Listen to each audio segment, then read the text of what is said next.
Welcome to the Beckman Institute training series for Sitefinity. In this lesson, we will be covering the highlight widget. The highlight widget is an image and text object.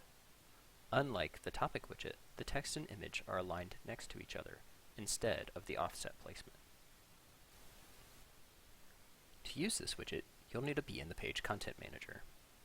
Then, on the right-hand widget pane, expand the Beckman Widgets menu if not already expanded.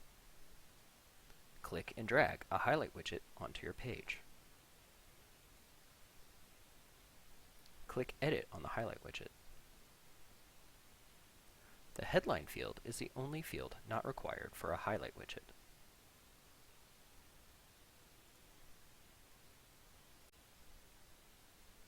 Highlight widgets allow for text and images to be aligned in a more traditional side-by-side layout. Highlight widgets can be considered instead of free-floating images, or in the place of a topic widget to create a diverse experience.